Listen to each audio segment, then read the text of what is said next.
کرے گی اس گھر کے اندر کسی بھی بہو کے یہاں پر ساس مقام نہیں بنا سکتی ہے. بے ایمان کہلائے گی، جھوٹ بولنے والی کہلائے گی، دھوکے باز کہلائے گی، جانبدار کہلائے گی.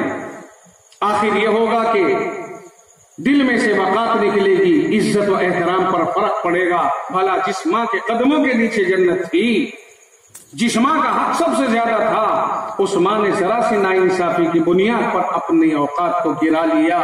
سوال یہ ہے کہ یہاں ماں کی اوقات اور اولاد کے دل میں سے نکلی.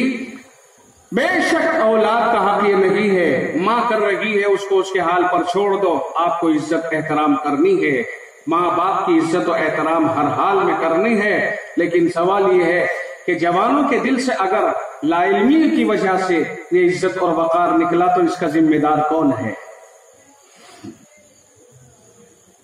بہت سے مسائل وہ ہوتے ہیں جو نظر انداز کرنے کے ہوتے ہیں. آج صورتحال یہ بنی ہوئی ہے کہ اگر دلہن اذان کے بعد اٹھنے میں دیر لگا دے اور تمہاری بھینسوں کا چارہ کرنے میں دیر لگا دے، جبکہ وہ تمہاری باندھی نہیں، تمہارے گھر کی ملکہ اور بہو اور رانی بن کے آئی ہے. شریعت کو بدل کے رکھ دیا ہے. نوکرانیوں سے زیادہ اور باندیوں سے زیادہ ان کو گراوٹ کی طرف لے آئے. اس کے شوہر نے نکاح سے پہلے یہ وعدہ کیا تھا کہ میں تیرے کھانے کا انتظام کروں گا، میں تیرے رہنے کا انتظام کروں گا، میں تیری مہروں کا انتظام کروں گا، میں تیرے کپڑے بنانے کا انتظام اور التزام کروں گا. اس وعدے کے بعد اب شریعت نے کہا ہے کہ تجھے نکاح کرنے کا حق حاصل ہے. اور جتنے وعدے ہو جانے کے بعد شریعت کے ساتھ میں اور پھر لے آ کر کے گھر اس کے ساتھ میں بدسلوکیاں کی جاتی ہیں کہ خود تاش کی مجلس میں رہے اور وہ تیرے گھوڑوں کا نیا جنگل سے کاٹ کے لائے. یہ کہاں کی انصاف ورزی ہے؟ ناانصافی ہے اور جہالت ہے، یہ بدتمیزیاں. اور اس کے باوجود بھی اسے چین نہیں آئی اور آنے کے بعد گھاس بھی وہ خود ہی کاٹے گی، آنے کے بعد ڈھوروں کو نہلائے گی، تیرے گھر میں جھاڑو بھی وہی لگائے گی، گوبر بھی وہی ہٹائے گی. چودھری صاحب تو تاش کی محفل میں یا دوستوں میں بیٹھے ہوئے ہیں، کندھے پہ کرتا ڈال کر کے گلیوں میں گھوم رہے ہیں، شان منا رہے ہیں. یہ صورتحال جن گھروں میں ہیں وہ دیوس ہیں، وہ اعلیٰ درجے کے گدھے ہیں، بے وقوف ہیں. سوچنے کی بات. کوئی اگر ہمارا جوان، ہم نے دیکھا ہے ان قوموں کو جنہیں اسلام سے کوئی واسطہ نہیں ہے، ہم نے جاٹ برادری کو بھی دیکھا ہے، ان کے جوان جھاڑو لے کر اپنے صحن میں، اپنے خڑنچے پر، اپنے گھر کے سامنے کی نالیوں کو صاف کرتے ہیں، صاف ستھرا.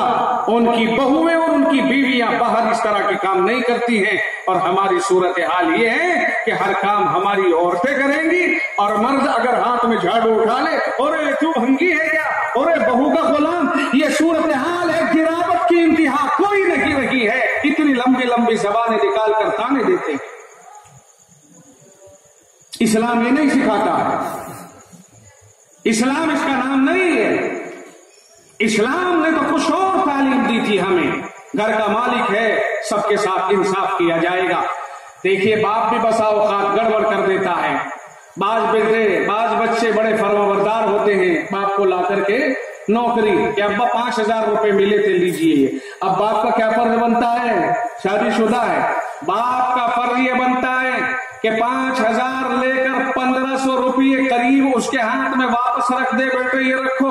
ہم جانتے ہیں کہ بیٹے نے 5,000 میں سے ہو سکتا ہے 2,000 پہلے ہی رکھ لیے ہوں، لیکن باپ ہونے کے ناطے اور شفیق ہونے کے ناطے اور حق کی ادائیگی کرنے کے لحاظ سے تمہارے اوپر فرض بنتا ہے 1,500 روپے اس کے ہاتھ میں رکھو اور یہ طے کرو کہ کتنے دن تمہیں یہاں رہنا. چھٹی پر کہا 10 دن رہوں گا، 1,000 روپے اس کو واپس دیجیے. کہا بھیا بچی کا اور تمہاری بیوی وغیرہ کا بھی کوئی تقاضا ہو سکتا ہے، کچھ تنہائی کی باتیں ہوتی ہیں، اس کو دیجیے. یہ ہے بڑاپن. لینے کے بعد صورتحال یہ بنے کہ اگر وہ مانگنا بھی چاہے تو آپ دینے کو تیار نہ ہو. یہ حق کی ادائیگی نہیں ہے، حق تلفی ہے. اسی وجہ سے اگر کوئی ایمانداری سے پوری تنخواہ آپ کے ہاتھ میں رکھنا چاہے اور آپ کا یہ رویہ دیکھے تو وہ آدھی تہائی ڈنڈی مارے گا پہلے. بے ایمانی کرنے کس نے سکھائی ہے اس کو؟ جھوٹ بولنا کون سکھا رہا ہے؟ یہ صورتحال ہمارے گھروں کی ذمہ دار جو ہے بڑا دل ہونا چاہیے، بہت سی غلطیوں کو نظر انداز کرنے کا ظرف ہونا چاہیے. گھر کا ذمہ دار یوں نہیں بنا جاتا، قوم کا ذمہ دار یوں ہی نہیں بنا جاتا، ملک کا ذمہ دار یوں ہی نہیں بنا جاتا.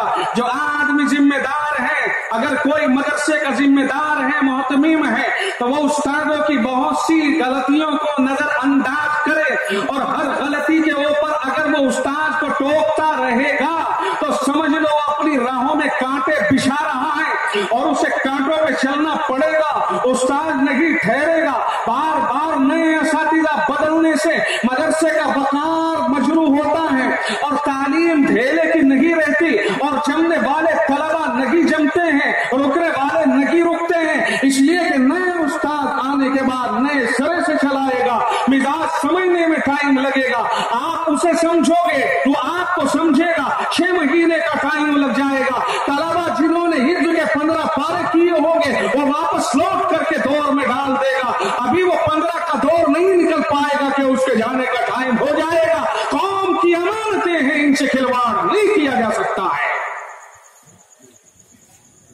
محتمین کو چاہیے کہ وہ بہت سوچ سمجھ کر کے قدم اٹھائیں، ورنہ مدارس کی عمارتیں کھڑی نظر آئیں گی اور وہ شیطان کا گھر نظر آئے گا.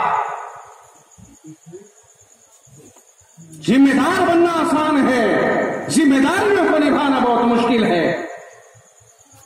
اور آج کل تو ذمہ داریاں حاصل کرنے کے لیے سیاست چلی جاتی ہے، پارٹیاں بنائی جاتی ہیں، کوششیں کی جاتی ہیں اور بلا تحقیق دوسرے کے اوپر الزامات کی بارش کی جاتی ہے تاکہ وہ ہٹ جائے. ان الزامات کی بنیاد ہے اور جس آدمی کو کوئی ذمہ داری دی جا رہی ہو، مانگنے کی اس کی طرف سے کوئی پیشکش نہ ہو تو اللہ کی نصرت اور مدد آتی ہے اور اسے عزت ملتی ہے.